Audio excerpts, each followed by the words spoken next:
વિદ્વાન કીધા હે હા હા હા હા ઓલામાં વિદ્વાન એને કીધા કે શાસ્ત્રમાંથી વ્યવહાર ગૂંથીને કાઢ્યો નીચે પડ્યો રહ્યો બે જાતના છે ને નિયમ સાન ને હા હા ઓલું તો આપણે આવી ગયું સમય સાનું વ્યવહાર દોતાર છે આપતા હોય છે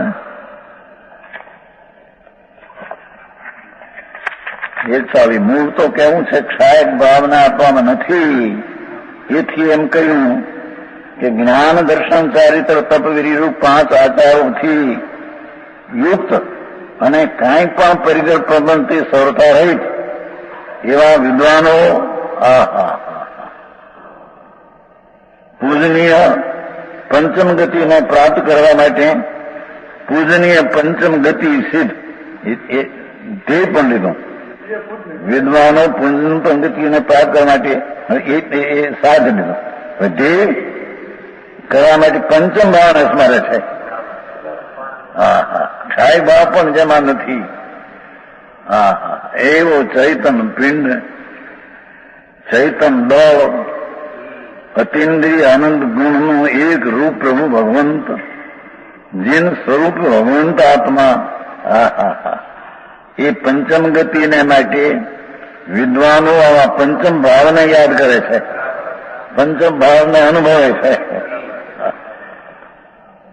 કારણ કે એમાં ઉપર એમ કહ્યું હતું ને 4 ભાવો આવરણ સંયુક્ત છે એમ કહ્યું 4 ભાવો આવરણ સંયુક્ત છે એમ કહ્યું છે ક્ષાયક આવરણ સંયુક્ત એટલે ક્ષાયકમાં પણ ક્રમમાં નિમિત્તના અભાવની અપેક્ષા રહે છે ને અને પંચમ ભાવ સ્વભાવ ભાવ છે એ તો કોઈ અપેક્ષા છે નહીં એવો ત્રિકાળીય આનંદ કંદ પ્રભુ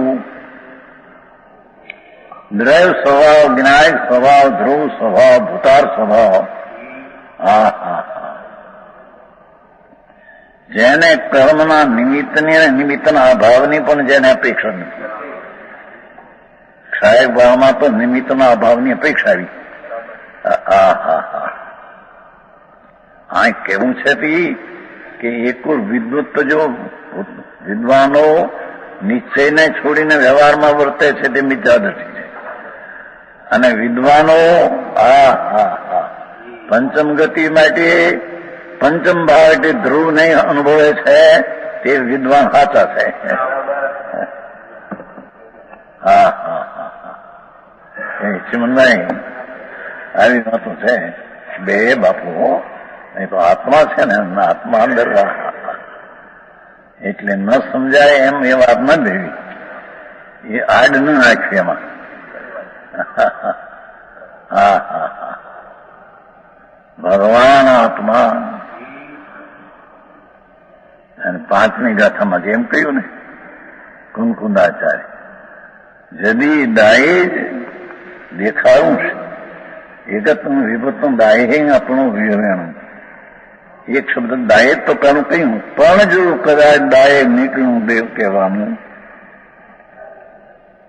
પ્રમાણ કરજે સ્વભાવનો અનુભવ કરજે એમ કે છે પ્રમાણિત હા હા હા ત્રિકાળી દ્રવ્ય સ્વભાવનો અનુભવ કર હા પાડીને એકલા ત્યાંની ત્યાં સુધી રહીશ નહીં હા હા હા પંચમહારાના સંત પંચમહારાના જીવને આટલી મોટી વાત કરે છે બાપુ એ મોટરતારી કેવડી છે એને કાળ નડતો નથી ભાઈ જેમાં ક્ષાય ભાવ નથી પછી કઈ પ્રશ્ન એમ આપને ઉતારે હા હા હા હા પરમ અમૃતનો સાગર અંદર પૂર્ણ ભર્યો છે અતિન્દ્રિય ગુણો સાગર પૂરણ પૂરણ પૂરણ અનાદિથી પૂરણ જ છે જેને આવરણ નથી જેનમાં ઉછપ નથી જેમાં વિપરીતતા નથી જે નિરાવરણ છે અવિપરીત છે અને પૂર્ણ છે હા હા હા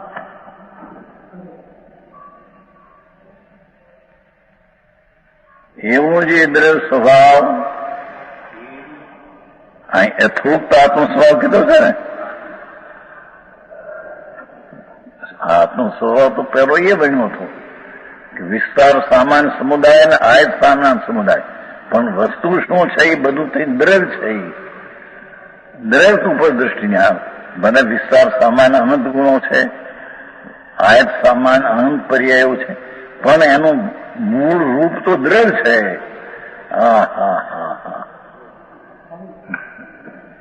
એવો જે યથોક્ત આત્મ કીધો હતો.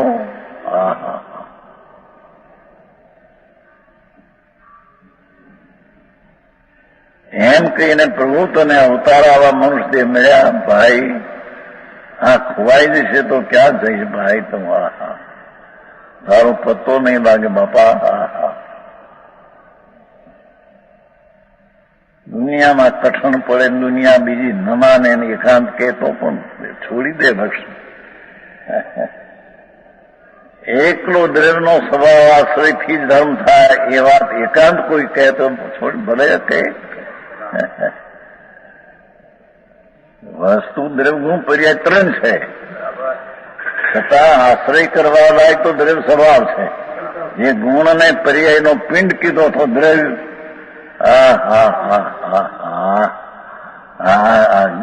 જ્ઞેય અધિકાર છે. એ દ્રવ્ય જે જ્ઞેયપૂર્ણ છે, એ તો અનંત ગુણ અને અનંતી પર્યાયનું બેયનું એક રૂપ તે દ્રવ્ય છે. એવો જે યથોક્ત આત્મનો સ્વભાવ કયો હતો.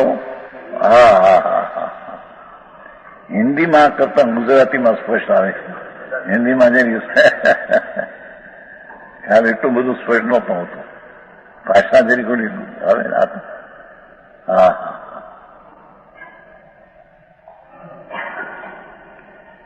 યથોક્ત યથા કહેલું છે ને, જેમાં પૂર્વગાથામાં કહ્યું તેવું આત્મો સ્વભાવ એટલે કે અનંત ગુણ સમાન વિસ્તાર અને અનંતી પર્યાય એનો એક રૂપ તે દ્રવ્ય છે. તે યથોક્ત કહેલો જે આત્મ સ્વભાવ, તેની સંભાવના, તેનું જાણવું, તેને ચેતવું, તેનો અનુભવ કરવો, તેને માનવું, એવું કરવાને જેની પર્યાય બુદ્ધિમાં સમાન જાતિ પર દ્રષ્ટિ છે.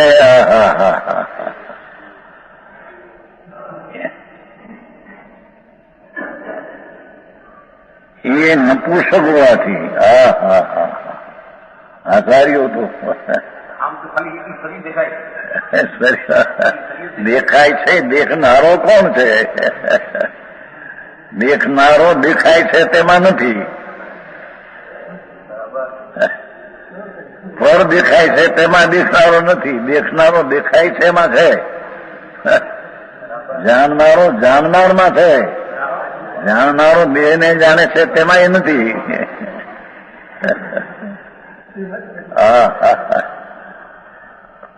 આવી વાતો છે. લોકોને આંકવું પડે, અભ્યાસ નહીં. અને એ બીજી રીતે સંપ્રદાય ચલાવ્યા. આવું મૂળ તત્વ હતું એ રહી ગયું. વિતરાગ સરોજન એમાં દિગંબર મુનિઓએ તો ગજબ કામ કર્યા બાપા. કેવળીના વિરહમાં કેવળ જ્ઞાન પ્રાપ્ત કેમ થાય એનો ઉપાય બતાવ્યો છે. તને કેવળ જ્ઞાન કેમ થાય? કેવડી ભલે નથી અત્યારે.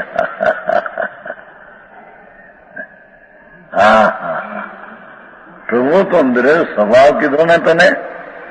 વિસ્તાર સામાન સમુદાય દ્રવ્ય, આયત સામાન સમુદાય દ્રવ્ય બે થઈને એક જ છે. બે દ્રવ્ય કઈ નથી. એવો જે દ્રવ્ય સ્વભાવ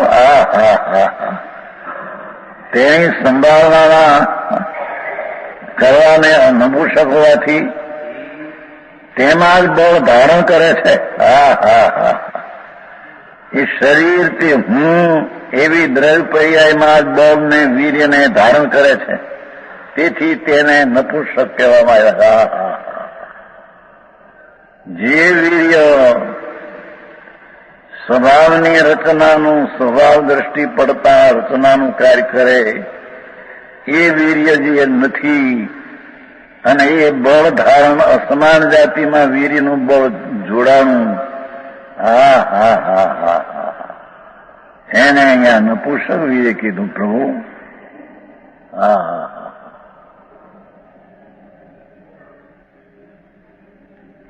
થોડામાં ઘણું સંતોએ તો હજી તો 1000 વર્ષ પહેલા થયા એની આ વાત છે, ટીકા એની છે. 1000 વર્ષ ભગવાનને તો 2500 વર્ષ થયા, ભગવાનને બહુ ખોલાયા 2500 થયા. હા તો 1000 વર્ષ પહેલા સંત ભરત ક્ષેત્રમાં વિચરતા હતા. હા એ અમૃતચંદ્રાચાર્ય પ્રભુ એમ કે છે, પ્રભુ તને આત્મદ્રવ્ય તો બતાવ્યો રાણુમાં, એ દ્રવ્યનો સ્વભાવની અનુભવ કરવાને નપુંસક, એનો અનુભવ કરવાને નાલાયક, અને અસમાન જાતિ જે શરીર એમાં તો બધું બળ ત્યાં જોડી દીધું એને.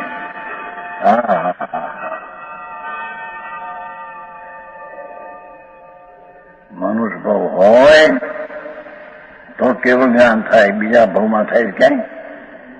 4 ગતિમાં તો એ મારવાડી આવ્યો નહીં, મારવાડી આવ્યો હતો, પંડિત હતો, અહીંયા પ્રશ્ન મૂક્યો. કાંઈ બેની વાત એમ કે મનુષ્ય ભાવ હોય તો કેવું જ્ઞાન થાય? તો મનુષ્ય ભાવ સાધન છે ને. અરે પ્રભુ શું કે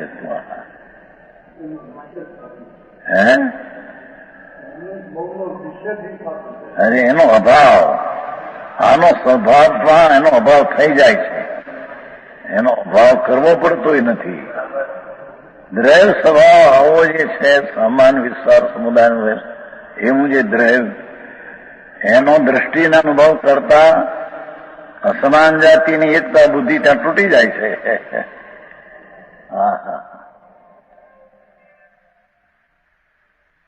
અબ હમ અમર ભયે ન મરેંગે આવે છે. આનંદગંજમાં આમાં નાખ્યું, આપણે નાખ્યું પંડિતે. યા કારણ મિથ્યાત્મયો अब हम अमर न भये न मरेंगे, या कारण मिथ्यातनियोतय किनको भव धारण करेंगे, अब हम भव धारण करेंगे नहीं. ક્યાં ધોળ તરફ નથી હે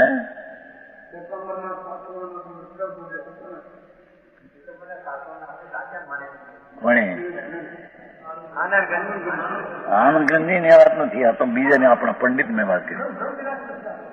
એ આનંદગંજી ના શબ્દો છે આપણા આમાં છે, શું કેવા કેવા વિલાસમાં છે, દિગંબર ના પંડિતમાં છે. મેં એ કહેવા માંગુ, આનંદ ગમે શબ્દ કીધા છે પણ વસ્તુ આ પંડિતે ક્યાં ભાઈ. अब हम अमर भई न मरेंगे, या कारण मिथ्यातनियोतय क्यों कर देह धरेंगे, क्यों कर देह धरेंगे. अब दो अब हम अमर भयेंगे. અમર વસ્તુથી ચાલીને જ્યાં અનુભવ્યો કે હવે અમર થઈ ગયા અમે તો. ભગવાન દ્રવ્ય સ્વભાવની ટીકાવ છે. વિનાયક ભાવને પકડ્યો ને જ્યાં અનુભવ્યો ને માન્યો ને. અને તે સૂતો થયો ને જગાડ્યો. રાગની સમાસમાન જાતિમાં સૂતો થયો જગાડ્યો. જાગ્રત થયો ભગવાન આત્મા, એને હવે ભવ નથી. 1-2 ભવ હોય એ તો જ્ઞાનના જ્ઞેય છે. અહીં કે છે એ ભાવના કરવાને અસમર્થ, તેમાં જ બળ ધારણ કરે. શેમાં? અસમાન જાતિ જે શરીર છે એ હું છું એના ઉપર હું આત્મદ્રવ્ય છું આ બાજુ એ આવો છું એવી એની દ્રષ્ટિ નથી. તેથી આ હું છું એમ એ દ્રષ્ટિ થઈ છે. પર્યાય જેટલો છું એમ નહીં પણ એ શરીર છું એમ દ્રષ્ટિ થઈ ગઈ. હા હા હા હા.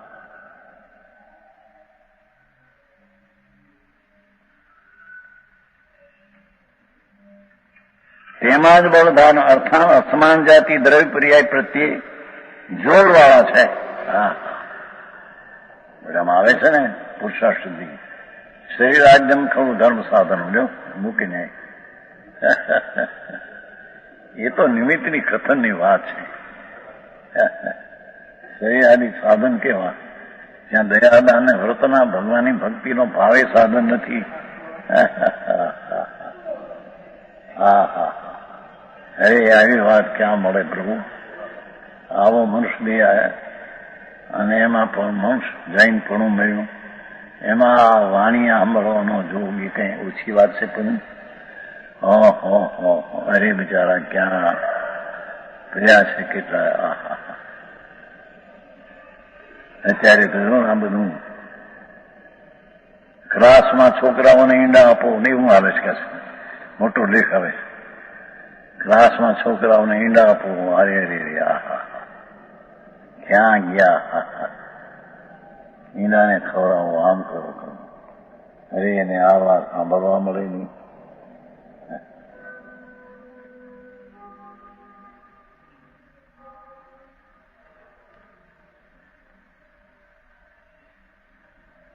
પોતાના સ્વભાવનો અનુભવ કરવાને નપુસક અને અસમાન જાતિના સર્વબળનું જોર વાપર્યું ત્યાં.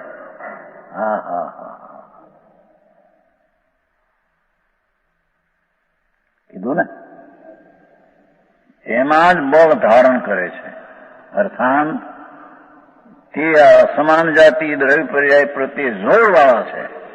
બળવાળા સમાન જાતિને પોતાનું માનનારા બળવાળા છે. જોરવાળા છે. ઊંધા. હા હા હા હા હા. તેઓ જેમને નિર્ગળ એકાંત દ્રષ્ટિ ઉછળે છે. હા હા હા હા છે.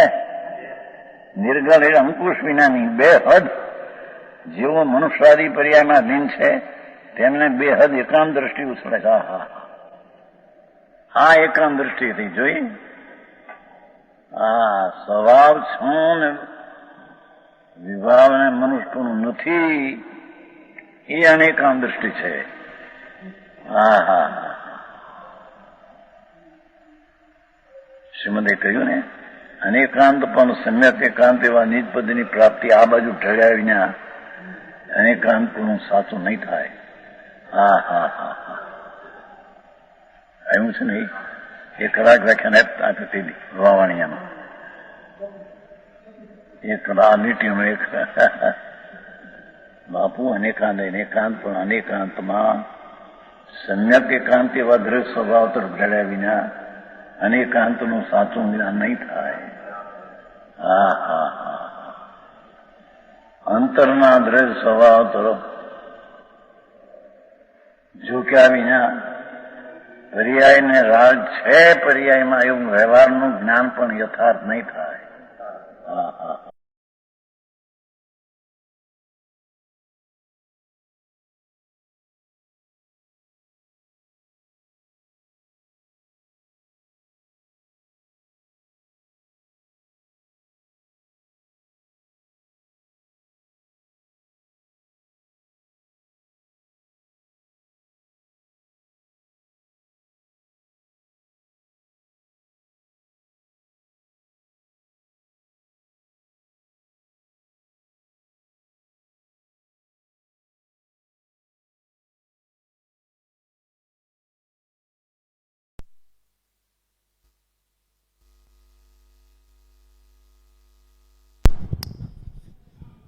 હલો.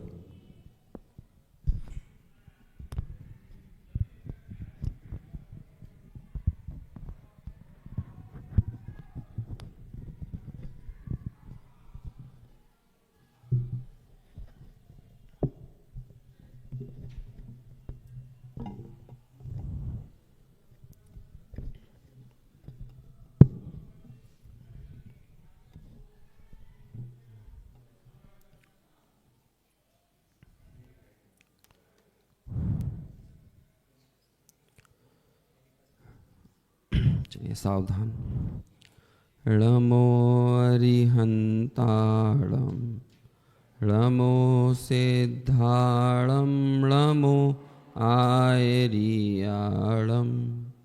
ळमो अझायाणम ळमो लोए सवसाहुणम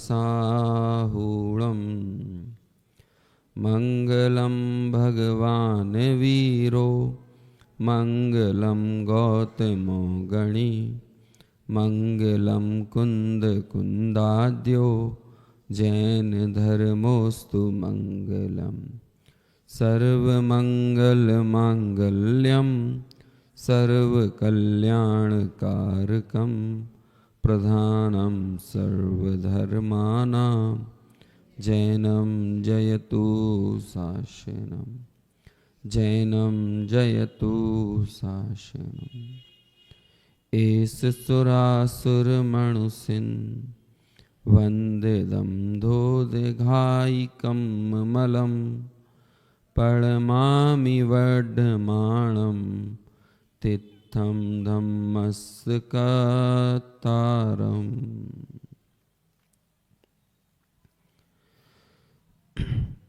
गुरुवाणी मंथन शिविर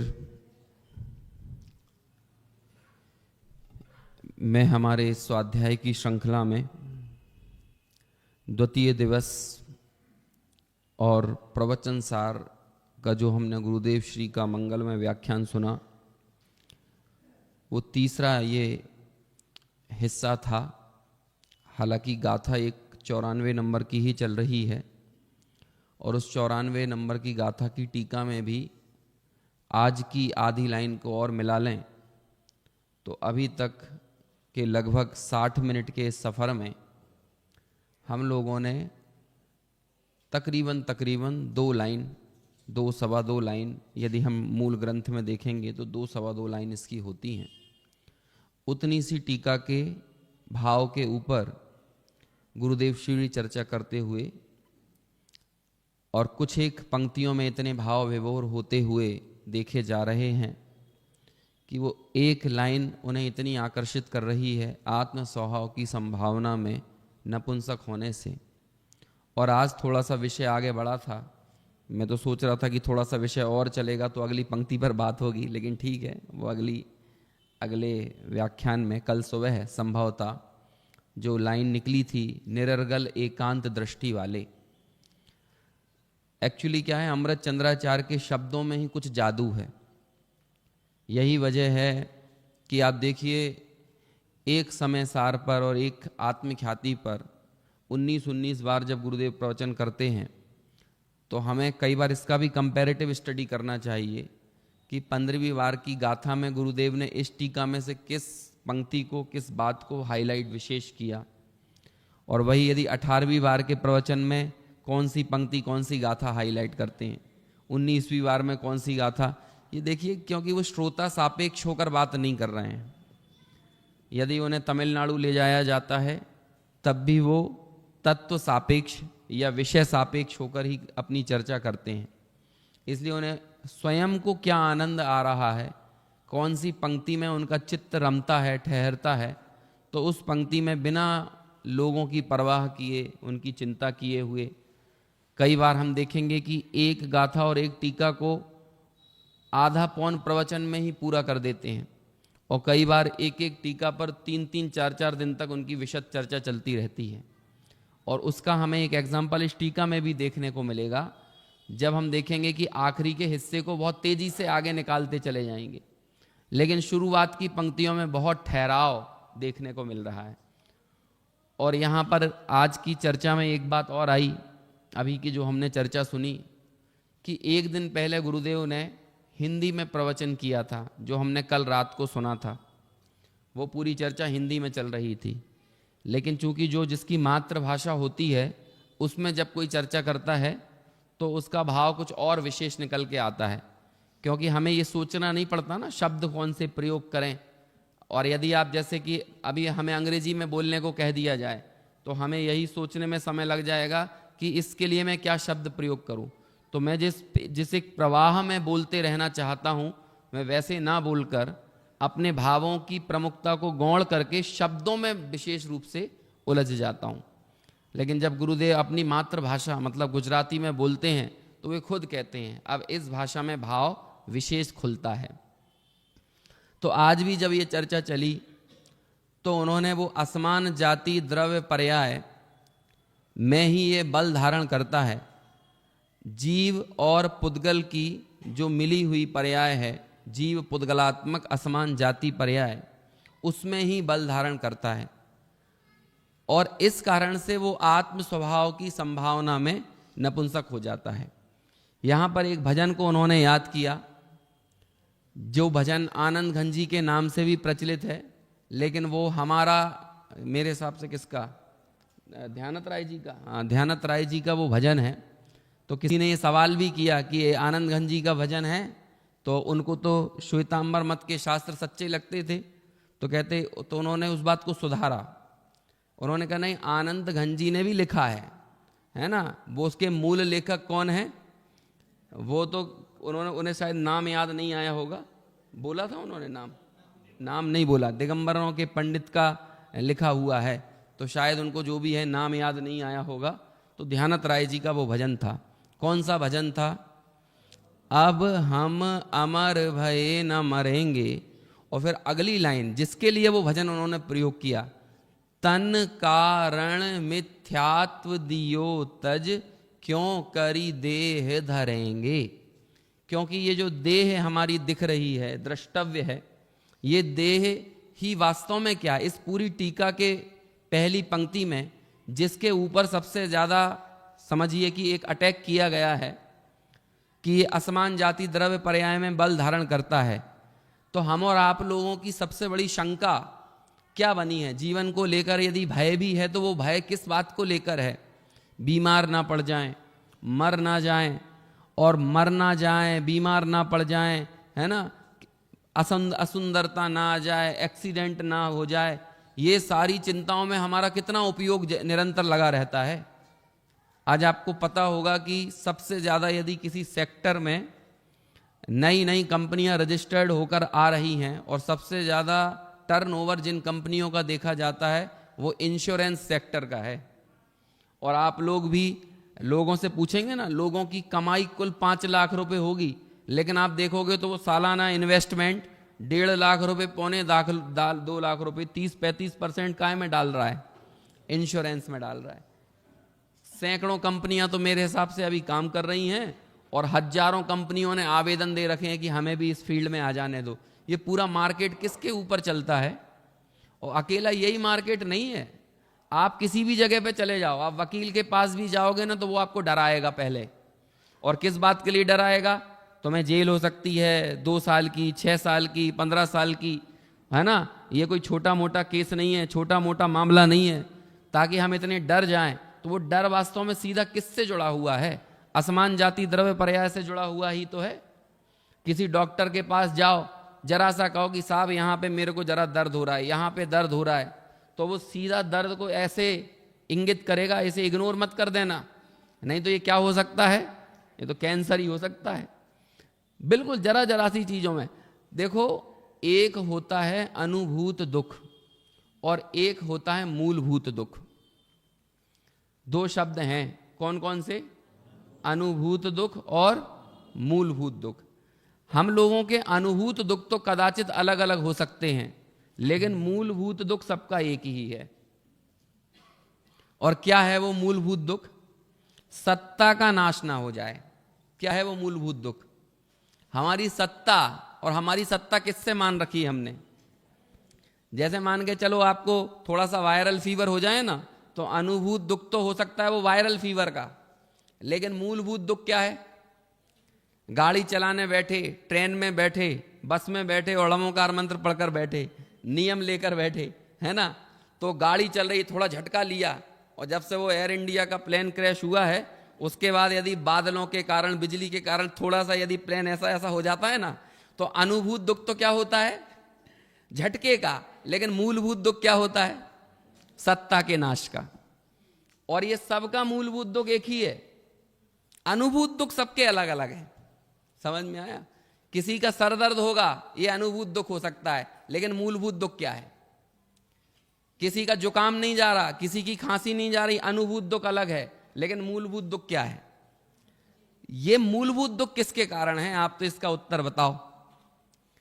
ये तन जिससे हमने अपने सर्वस्व को, हमारी संपूर्ण सत्ता को किससे मान रखा है?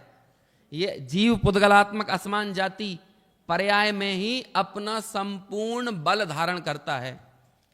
गुरुदेव श्री के सामने कोई पत्रिका या अखबार के माध्यम से एक सूचना, एक न्यूज़ पहुंची। वो न्यूज़ आजकल भी हम लोगों के सामने आती रहती है कि आंगनवाड़ियों में, है ना, अंडों का वितरण करवाया जाए। उसके पीछे क्या तर्क दिया जाता है कि इससे वहां पढ़ने वाले बच्चों की ताकत बढ़ेगी, उनका बल बढ़ेगा, उनका कुपोषण जो हो रहा है उस कुपोषण के खिलाफ हम लड़ पाएंगे, सुपोषण होगा।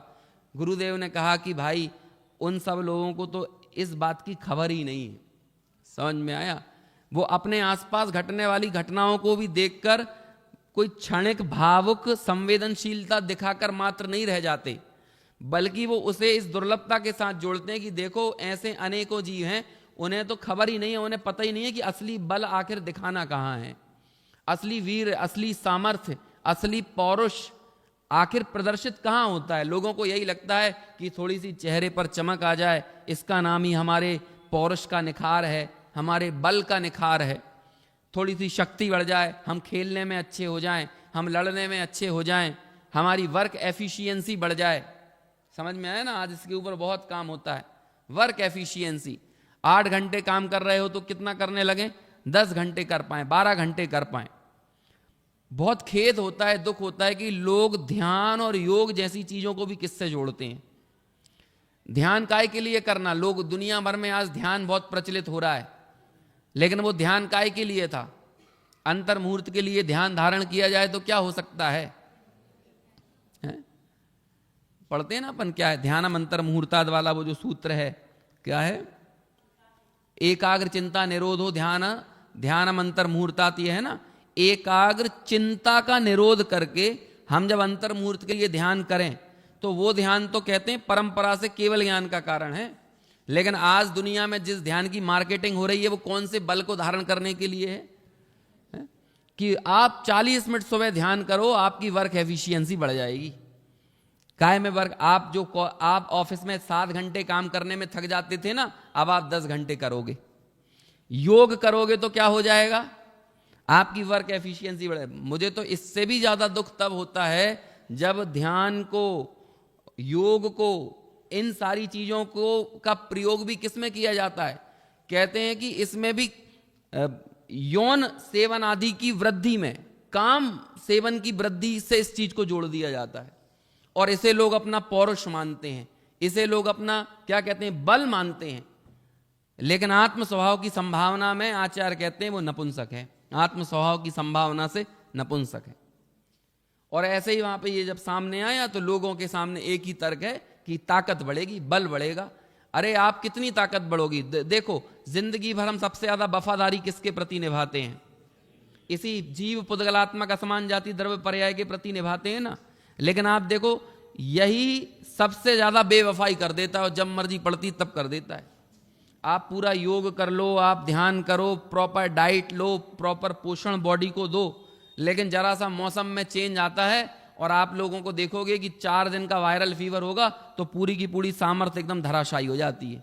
अब बोलो वफादारी तो कितनी की, तो संपूर्ण बल काय में धारण किया। तो इन सारी चीजों को देख के गुरुदेव उस दुर्लभता का भी विचार करते हैं। जहां जहां बोधि को दुर्लभ कहा है ना, देखो ये जैन शासन की शैली है। अभी ये जो अगली लाइन जब आने वाली है ना, एकांत दृष्टि वाले, निरर्गल एकांत दृष्टि वाले, ये क्या होता है? अरे अनेकांत की दृष्टि हमको अर्गल, अर्गल और निरर्गल का मतलब क्या होता है? सांकल होती ना, सांकल दरवाजों में, उनको क्या बोलते हैं? अर्गल भी बोलते हैं। तो अर्गल यानी क्या होता है? सीमा, अनुशासन, इसका प्रतीक है अर्गल, है ना, सीमा होना। लेकिन जिसकी एकांत दृष्टि है उसे क्या बोल रहे हैं? निरर्गल एकांत दृष्टि वाले। अब ये निरर्गल एकांत दृष्टि का प्रयोग क्यों किया? क्योंकि एकांत भी 2 भागों में बटा हुआ, और उसकी भी चर्चा भी कर रहे थे, सम्यक एकांत और सम्यक अनेकांत। सम्यक अनेकांत में से प्रसूत जो एकांत है वही क्या कहलाता है? सम्यक एकांत। जो नए की शैली है ना जैनागम की, ये किसका प्रतीक है? ये सम्यक एकांत का प्रतीक है। लेकिन ये सम्यक एकांत निकलता कहां से है? सम्यक अनेकांत में से। प्रमाण जो है वो सम्यक अनेकांतिक दृष्टि है, और उसमें से ग्रहण किया गया क्या है? प्रमाण का अंश। समझ में आया? वस्तु को समग्रता से प्रस्तुत कौन करता है? प्रमाण। और उसके एक पक्ष को जब हम लेते हैं, क्योंकि वस्तु में कोई नए नहीं होते हैं, नए यदि कहीं भी होते हैं तो कहां होते हैं? क्रिया में नए है कि वस्तु में नए है? ना क्रिया में है और ना वस्तु में है, तो फिर कहां है? वाणी में और श्रुत ज्ञान में। समझ में आया? क्योंकि श्रुत ज्ञान के विकल्पों को नए कहते हैं। इसलिए इसकी दो परिभाषाएं बनती हैं। ज्ञाता के अभिप्राय को नए कहते हैं और वक्ता के अभिप्राय को नए कहते हैं। वस्तु में कोई नए नहीं और किसी क्रिया में कोई नए नहीं। हम लोगों को नयों के मामले में क्या लगता है? ये निश्चय वाले। क्यों है निश्चय वाले? क्योंकि ये स्वाध्याय करते हैं। और व्यवहार वाले पूजा पाठ करते हैं, व्रत उपवास करते हैं, लेकिन पूजा पाठ व्रत स्वाध्याय इनमें से किसी का भी संबंध नयों से नहीं है। नए तो श्रुत ज्ञान के विकल्प हैं, वो भी सम्यक श्रुत ज्ञान के विकल्प हैं। लेकिन यदि कहते हैं कि ये पूरे जगत की दृष्टि कैसी है? निरर्गल एकांत वाली दृष्टि है। क्योंकि जैन आगम में भी अनेक कथन आपको ऐसे मिलेंगे जहां पर शरीर को आत्मा कहने की बात, यानी शरीर से आत्मा का परिचय दिया जाएगा। अनेक कथन क्या, मैं तो कहता हूं 90% से ज्यादा कथन। समझ में आया?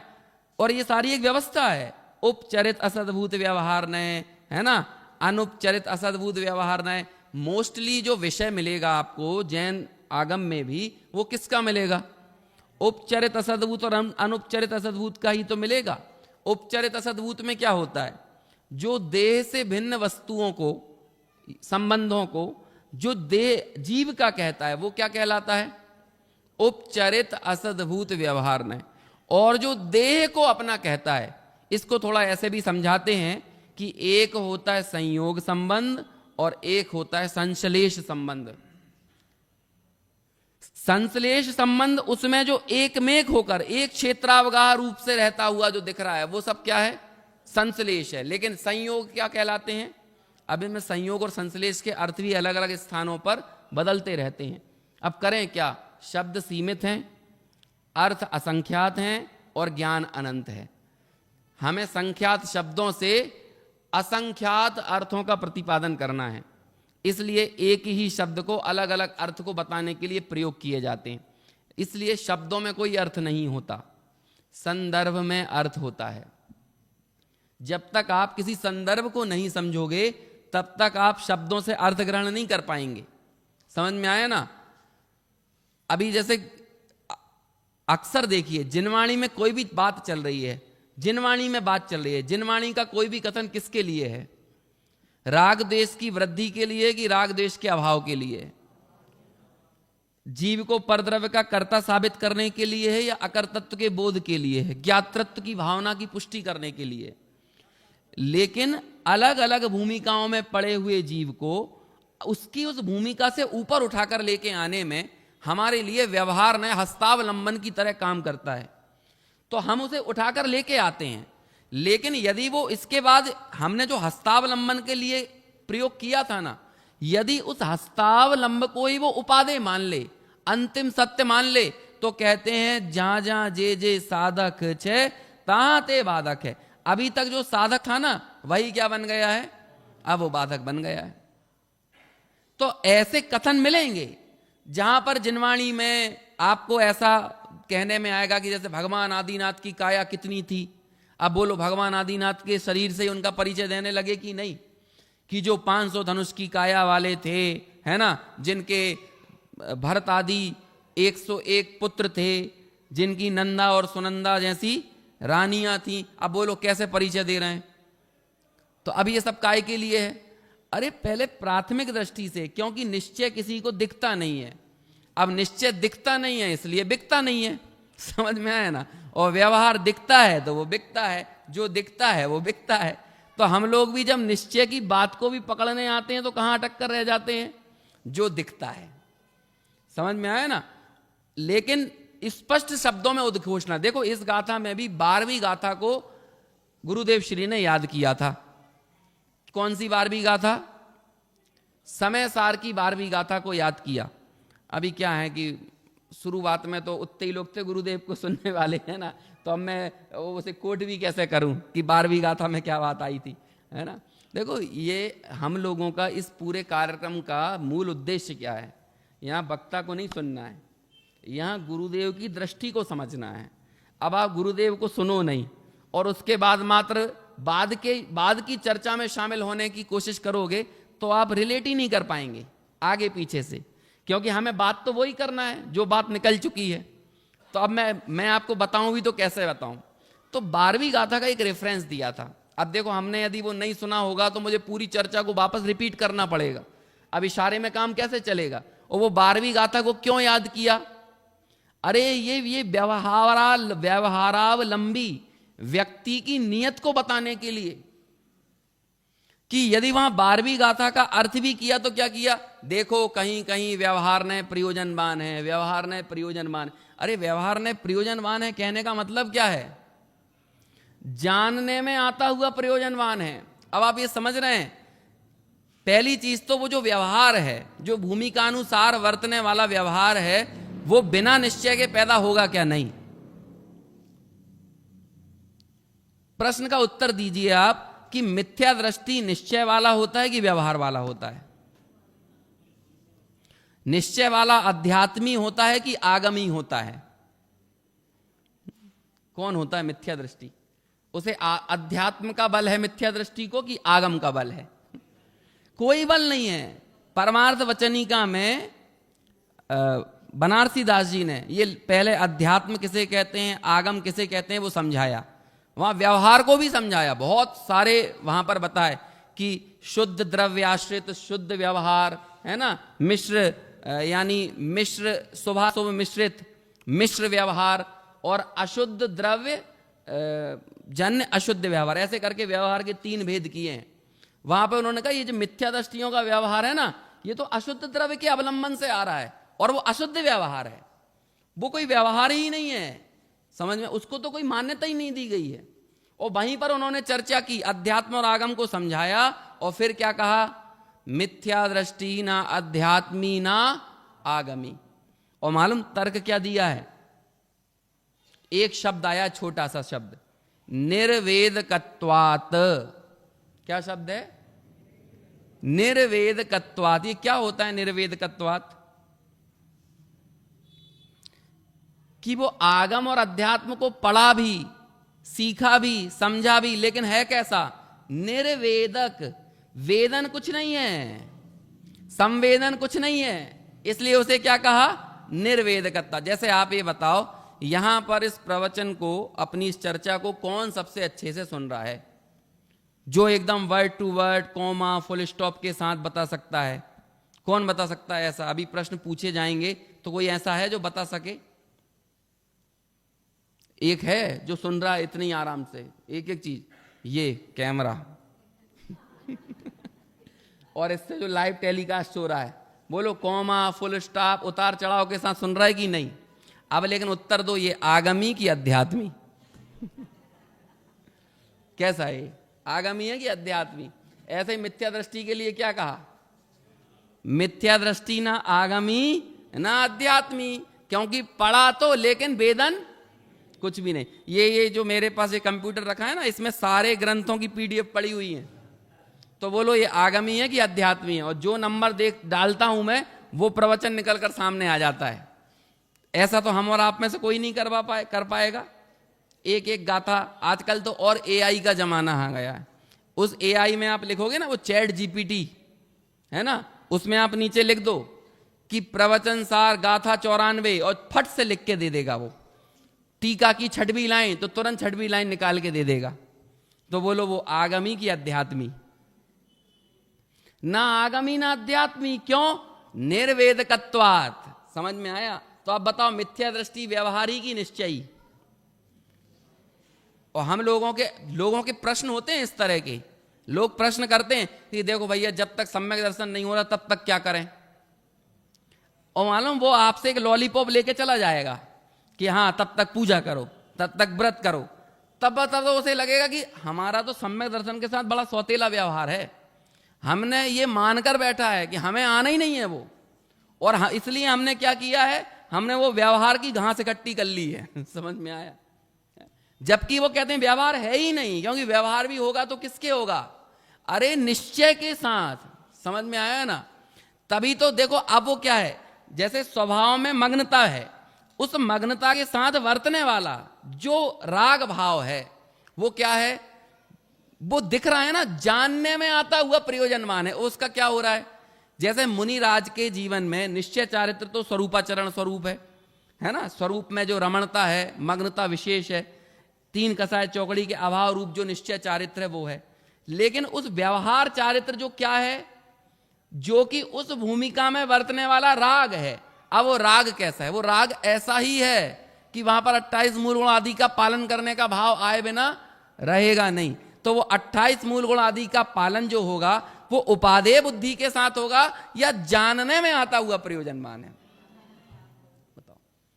अब इसमें क्या हुआ, यदि उपादेय बुद्धि आ गई वहां पर तो क्या हुआ, अरे वो राग है, उस भूमिका में वही होगा ही, उसके लिए आप कुछ नहीं करते। लेकिन वो कब होगा, जब भीतर में तीन कसाय चौकड़ी के अभाव रूप निश्चय है ना, जो वैसी शुद्ध परिणति वर्त रही है उस काल में झलकने वाला। और व्यवहार का तो स्वरूप ही ऐसा है, समझ में आया ना, निश्चय के साथ वर्तने वाले आचारित्र को ही व्यवहार चारित्र कहते हैं। क्या कहा, निश्चय के चारित्र वर्तने वाले आचारित्र को। क्योंकि आचारित्र नाम क्यों दिया उसे, मतलब आचारित्र क्यों है, क्योंकि चारित्र का अंश उस क्रिया में नहीं है, क्योंकि चारित्र किसी क्रिया की पर्याय नहीं है। चारित्र किसकी पर्याय है, चारित्र किसकी पर्याय, क्या देह की क्रिया विशेष वो देह का कार्य हो सकता है क्या, अरे चारित्र तो आत्म स्वभाव की संभावना का नाम है। समझ में आया? अब हुआ क्या, हमें क्या हुआ, वो आत्म स्वभाव की संभावना दिख नहीं रही, मतलब वो आत्म अनुभूति दिख नहीं रही। दिख क्या रहा है बताओ, क्या दिखा, हमें यही दिखा, हमें समिति दिखी है ना, हमें महाव्रत दिखे।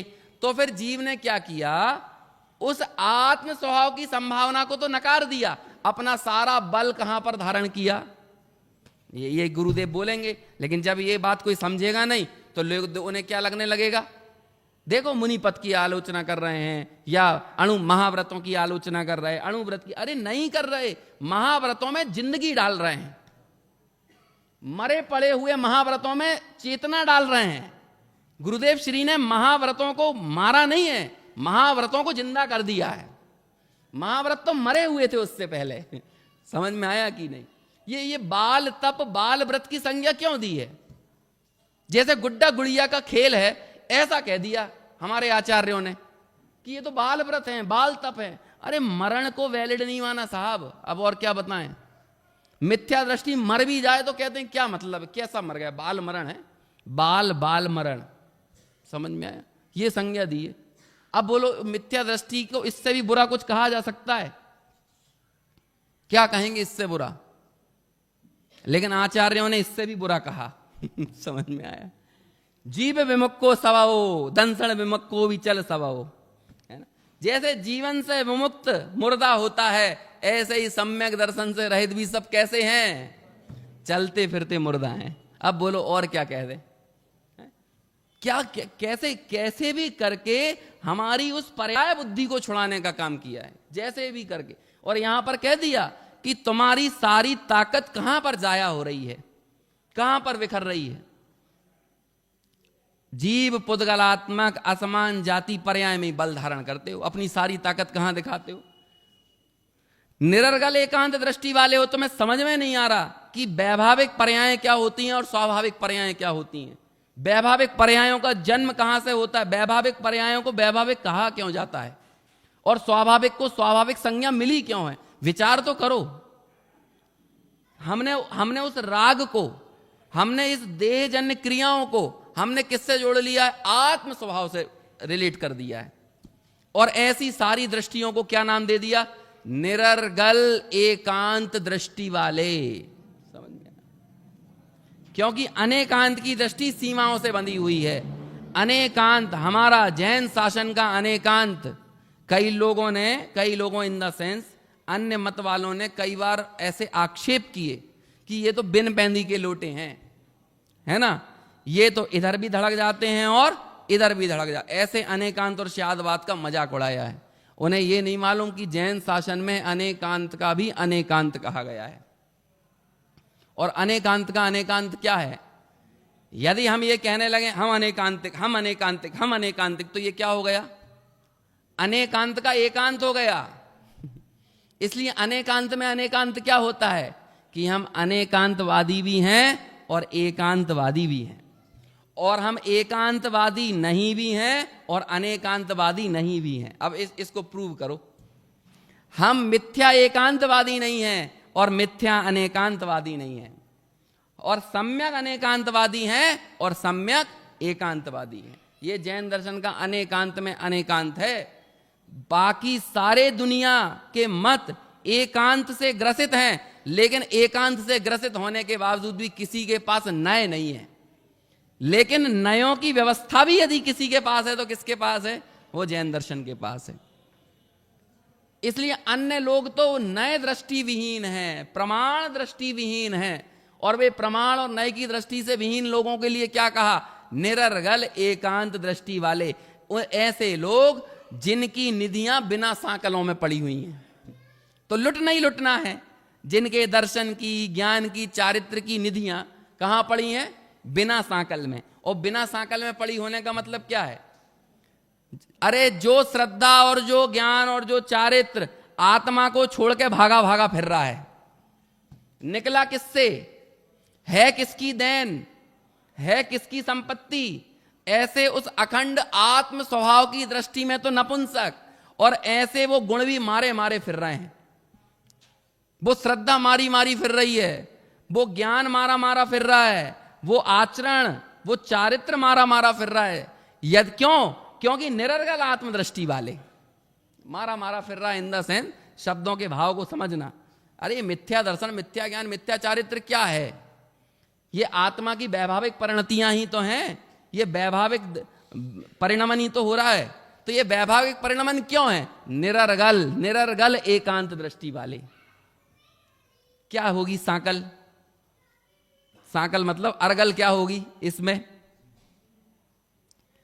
अनुशासन क्या होगा? अरे उसका सर्वोत्कृष्ट और सर्वोच्च अनुशासन यही है कि वो अपने स्वरूप की तरफ दौड़े। ये श्रद्धा भी स्वरूप की ओर जाए, वो ज्ञान भी स्वरूप से हटकर ना जाए। अरे सकल गे ज्ञायक तदपि निजानंद रसलीन। वो केवली भगवान प्रमाण दृष्टि वाले कहलाते हैं। समझ में आया? वास्तव में अनेकांतिक अवस्था किसी के प्रकट हुई है। हालांकि देखो श्रुत ज्ञान के विकल्प नए हैं, अभी केवल ज्ञान में ऐसा कोई श्रुत ज्ञान रहा नहीं है ना। लेकिन अनेकांत का सर्वोत्कृष्ट साक्षात्कार यदि किसी ने किया है तो किसने किया है? सर्वधर्मों को एक साथ प्रमाण ज्ञान का फल यदि किसी के जीवन में घटित हुआ है तो वो कौन हुए? वही तो केवली भगवान है ना। समझ में आया? लेकिन वो केवली भगवान भी निरर्गल नहीं है, पूरे लोकालोक को जान रहे हैं, लेकिन निरर्गल आत्मदृष्टि वाले नहीं है, निरर्गल एकांत दृष्टि वाले नहीं है। क्यों नहीं है? सकल गे ज्ञायक तदपि निजानंद रसलीन। वो पूरे लोकालोक को जानते हैं, लेकिन उनकी सीमा क्या है? सीमित हो निज सीम में, है ना? क्या पढ़ते हैं? तदप सीमित हो निज सीम में तदपि असीमित नाथ, ऐसा करके क्या आता है वो? शाश्वत। हाँ, पूरी लाइन पढ़ के बताओ। उससे ऊपर वाली लाइन क्या थी? हाँ हाँ, कर सीमित निज ज्ञान को प्रगट्यो पूर्ण ज्ञान। क्या किया उन्होंने? और मिथ्या दृष्टि की सीमा है कोई तय नहीं है। हमारे एक टीचर हुआ करते थे, वो कहते थे देखो ज्ञान की कोई सीमा नहीं है, लेकिन सीमाओं का ज्ञान होना चाहिए। समझ में आया कि नहीं? और वो सबसे बड़ी सर्वोत्कृष्ट सीमाओं का ज्ञान क्या है? क्या है? अरे अपना अंश पर में नहीं मिलाना और पर का अंश अपने में नहीं मिलाना। बोलो केवल ज्ञानी के ज्ञान की कोई सीमा नहीं है, लेकिन इसके बावजूद भी वो सीमाओं में है कि नहीं? पूरा लोकालोक जान रहे हैं। एक बात आपसे कहें, आपको आपके लिए एक काम कोई करने वाला नहीं है, वो काम आपको ही करना पड़ेगा। आपको वैसे केवल ज्ञानी भी नहीं जानते हैं, वैसे आपको सिर्फ आप ही जान पाओगे। केवल ज्ञानी यद्यपि सब कुछ जानते हैं, लेकिन फिर भी वो एक चीज नहीं जानते हैं। और कमाल की बात है, वो एक चीज मेरे संबंध में है जो केवल ज्ञानी नहीं जानते हैं। अब आप कहोगे कि क्या बात कर रहे हो, हैं? कुछ भी कह रहे हो। जो सकल द्रव्य के गुण अनंत पर जाए, अनंता जाने एक ही साथ है प्रकट, लेकिन फिर भी वो एक चीज नहीं जानते। मालूम क्या नहीं जानते? कि मैं आत्मा हूं ना, केवली भगवान मुझे पर रूप से जानते हैं, केवली भगवान मुझे स्वरूप से नहीं जानते हैं। अब अपने को स्वरूप से बोलो कौन जान सकता है? ये काम मेरे लिए बस मैं ही कर सकता हूं, मेरे लिए ये काम केवली भगवान भी करने वाले नहीं है। समझ में आया? और अनंत काल बाद भी कोई नहीं करेगा मेरे लिए। मेरे लिए ये काम करेगा तो अकेला कौन करेगा? मैं ही करूंगा। मेरे को स्वरूप से मैं ही जान सकता हूं, अन्य कोई भी मुझे जानेगा, भले वो केवली ही क्यों ना हो जाए, लेकिन वो मुझे कैसे जानेगा? पर रूप से जानेगा। और हमें एक अवसर मिला, भली प्रकार सर्व प्रकार से अवसर मिला। जब वो अंडे वाली बात आ रही थी ना, कि बच्चों को आंगनवाड़ियों में और खिला के अंडे वंडे खिला के सुपोषित करते हैं और उनके बल वृद्धि करने की बात करते हैं। अब यहां पर लिखे हुए में आपको समझ में नहीं आएगा, मैं लिखा हुआ आपको पढ़वा भी दूं तो वो समझ में नहीं आएगा। लेकिन आप उस समय जो गुरुदेव की जो क्या कहते हैं शब्दों के प्रवाह, आरोह अवरोह उतार चढ़ाव, समझ में आया ना? उन शब्दों के साथ यदि रिलेट करके पढ़ोगे ना, तब समझ में आएगा कि उस समय की उनकी भाव भंगिमाएं दिख तो नहीं रही हैं, सिर्फ बोलते हुए में ही समझ में आ सकती हैं। उन सबको तो इस बात की खबर ही नहीं है। मतलब क्या बोले, मैं तो वैसे एक्टिंग भी नहीं कर सकता हूं। समझ में आया? ये ज्ञानियों की संवेदनशीलता होती है, और इसमें साथ ही साथ उन्हें दुर्लभता भी दिखती है। बोध ही आपका भाव है, निश्चय दुर्लभ नाही, भाव में प्राप्ति कठिन है, ये व्यवहार कहां। अब ये भाव में प्राप्ति कठिन है, क्यों कठिन है? अरे भाई, यदि सोचो यहां पर ये सर्व प्रकार से अवसर आया है, आज हम इस अवसर की स्वीकृति में, आत्म स्वभाव की संभावना में नपुंसक बने रह गए, तो बोलो क्या होगा? अब बोलो आने वाले समय में प्राप्ति क्या इतनी सुलभ है? आज हमारे देखो, प्रकृति भी हमें यदि कोई संसाधन देती है ना, और यदि उन संसाधनों का सदुपयोग हम नहीं करते, तो वो प्रकृति का ही ये नियम है कि वो संसाधन हमारे पास रहे तो रहे क्यों। आज हमारे पास एक बुद्धि है, हमारे पास क्षयोपशम है, देव शास्त्र गुरु का सानिध्य है, लेकिन आपको क्या लगता है ये संसाधन क्यों मिले थे? अरे पूर्व में ऐसी कोई भावना रही होगी कि प्रभु एक बार हमको ऐसा सुअवसर मिले तो हम भी उस भावना के फल में, समझ लो आज हमें ये संयोग मिल गए। लेकिन आज हमने यहां आकर क्या किया? एक छोटी सी बात कहता हूं, समय भी अपना हो गया है, कि एक होता है राजनीतिक भ्रष्टाचार और एक होता है आध्यात्मिक भ्रष्टाचार। लोक में राजनीतिक भ्रष्टाचार किसे कहते हैं? आपके दरवाजे पर कोई वोट मांगने आया कि हम आपकी सड़क बनवाएंगे, बच्चों को रोजगार देंगे, समझ में आया ना, घर घर में पानी की व्यवस्था होगी, इस तरह से कोई आपके घर में आकर वोट मांगे, और जीतने के बाद फिर क्या करे? उसका संकल्प क्या था? संकल्प पत्र जारी होते हैं ना, भाजपा का संकल्प पत्र। संकल्प क्या था? कि मुझे तुम एक बार अवसर दोगे तो मैं क्या करूंगा? रोड डालूंगा, बिजली की सप्लाई, पानी की सप्लाई, और भी जो जो वादे करते हैं वो वादे किए। अब उसके बाद वो जीत गया, उस संकल्प के बल पर वो इलेक्ट हो गया, चयनित हो गया। अब इलेक्ट होने के बाद वो क्या कर रहा है? जो उसके संकल्प थे, बिजली पानी सड़क वड़क तो कुछ नहीं कर रहा, अपनी तिजोरियां भरने जुड़ गया है। समझ में आया?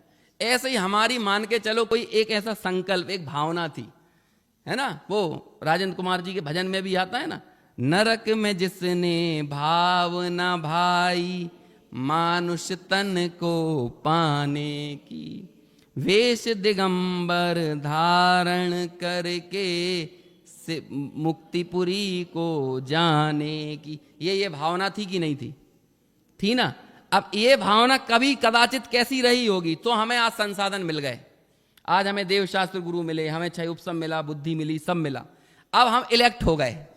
समझ में आया ना? इस काम के लिए हम इलेक्ट हो गए। अब इलेक्ट होकर हमने यहां क्या काम किया? वो भावना का तो क्या कर दिया, उस भावना की तो मट्टी पलीत कर दी। वो भावना गई और यहां आकर क्या करने लगे? बस यही करने लगे, और बड़ा मकान कैसे बनाएं, और जमीन कैसे खरीदें, और पोर्टफोलियो कैसे बढ़ाएं, और बच्चों को कहां कहां कैसे कैसे पढ़ाएं। तो बोलो अब क्या हुआ? किस में लग गए? पर देखो आज ये हालत ममता के दीवाने की, चेतन होकर जड़ द्रव्यों से कैसा नाता जोड़ लिया। ममता की पतवार न तोड़ी, आखिर में दम तोड़ दिया। चले गए ना। और बाद में हमारी क्या कहते हैं, समाधि बनेगी, और उसके नीचे क्या लिखा जाएगा?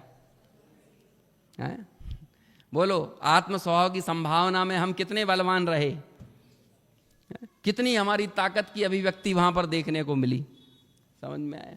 एक विदेश का लेखक है, उसका एक निबंध था, मैं जब ग्रेजुएशन में पढ़ता था उस समय था, वेस्टमिंस्टर एवे का चिंतन। वेस्टमिंस्टर करके एक वहां पर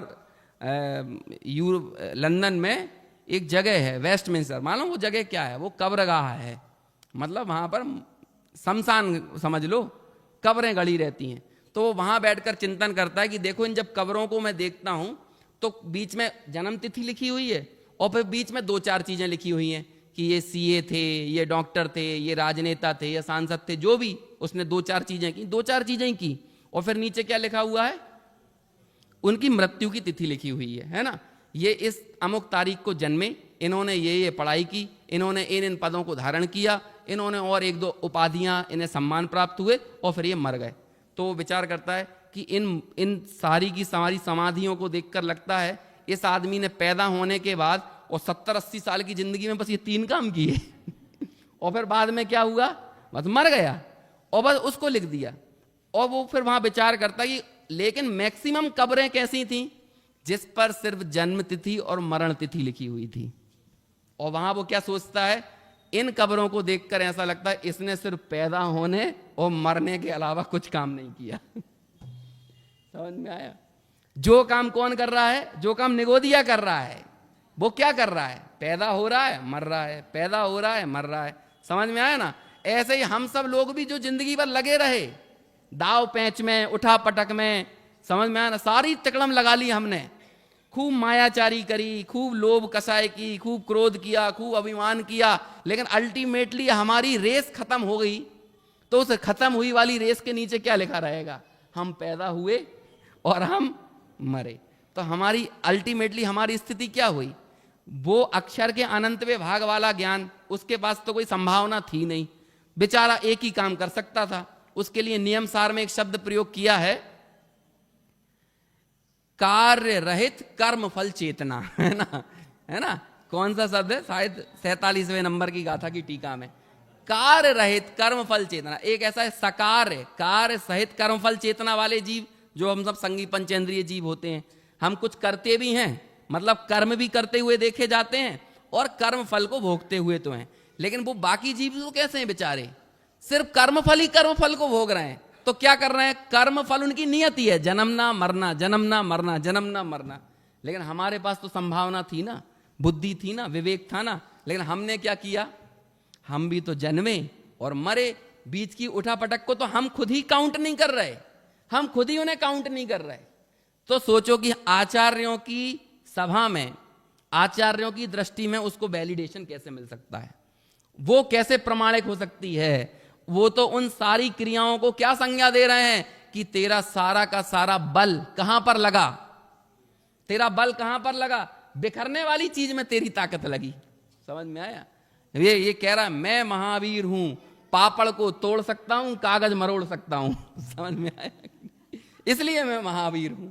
तो सारी की सारी ताकत कहां लगी? ये इसमें ही तो लगी, लेकिन ये तेरा काम क्या था, तेरी सामर्थ्य क्या थी, तेरी शक्ति क्या थी? तू तो अपने जो मूल कार्य था ना, जिसका जो वीर गुण का काम था, जो कल के प्रवचन में बात निकली थी, किसे कहते हैं वीर शक्ति, किसे कहते हैं? जो स्वरूप की रचना करे। तूने उस स्वरूप की रचना मतलब अनुभूति करने में जो दर्शन ज्ञान चारित्र, सत दर्शन सत ज्ञान और सत चारित्र को जो प्रकट करे, ऐसा वो कार्य, उसका वैलिडेशन है, उसको कहेंगे ये तुम्हारा पौरुष है। और यदि ये नहीं है तो वो सब क्या है? आत्म स्वभाव की संभावना में नपुंसक ही हैं। इस तरह से लगभग 3 व्याख्यान के बाद गुरुदेव श्री 2 सवा 2 लाइनों तक टीका की पहुंचे हैं, है ना। हम भी 2 सवा 2 लाइनों तक ही पहुंचे हैं। आगे और भी जो बात आएगी, मंगल बात है इस पूरी टीका में, उसकी चर्चा अपन आगे यथा समय करेंगे।